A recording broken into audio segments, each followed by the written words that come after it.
So the vision of a two-state solution basically is based on the idea that between the Mediterranean Ocean and the Jordan River, there are two peoples, the Jewish people and the Arabs of the land, now known as Palestinians.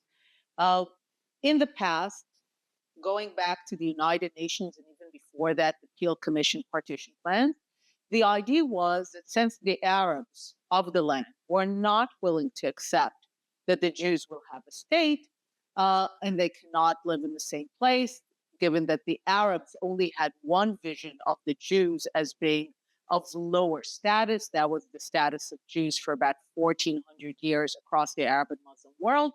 The idea was that the land should be divided, partitioned into a Jewish state that will realize the universal principle of self-determination for the Jewish people, and an Arab state, one more, Jordan, Egypt, Syria, Lebanon, and another Arab state that will realize the principle of self-determination for the Arabs of the land. The problem is that the Arabs have made it clear for over a century, consistently and without any change, that their opposition is not to aside this or that size of a Jewish state or an Arab state, to these or that borders, or to this or that proposal of how to divide the land.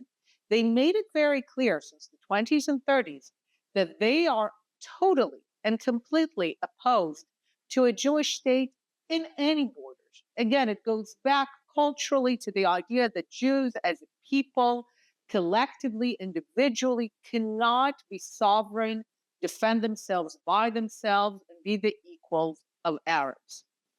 As a result, the Arabs have repeatedly gone to war, already since the 30s, to prevent the establishment of a Jewish state. That has only ever been the only obstacle to a two-state solution. The fact that Arabs refuse that one of the two states will be the Jewish state.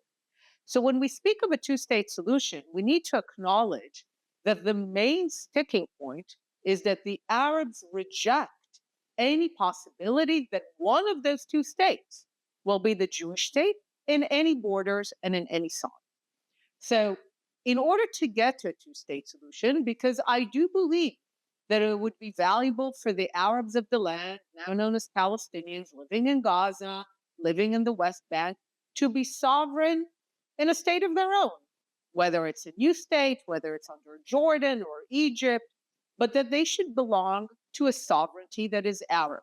I support that. But for that to happen, they need to finally, after more than a century, be able to say yes, that in the other part of the land, there will be a Jewish state. Historically, whenever the Arabs faced a partition proposal, you can have a state in one of the land, but the Jews will also have a state in the other part of the land. Their response has always been no, historic, complete violence. So I continue to support the idea of a two-state solution in the sense that the Jews of the land will have their own sovereign Jewish state, the state of Israel, and that the Arabs of the land will have their own separate Arab sovereignty, whether Palestinian, Jordanian, Egyptian, but an Arab sovereignty. But for that, they have to agree to a Jewish state in the other part of the land. That has only ever been the only obstacle. When the Arabs, the Palestinians, end their century-long war against Zionism, against the Jews having their own state, that's the day we will have peace by means of a two-state solution.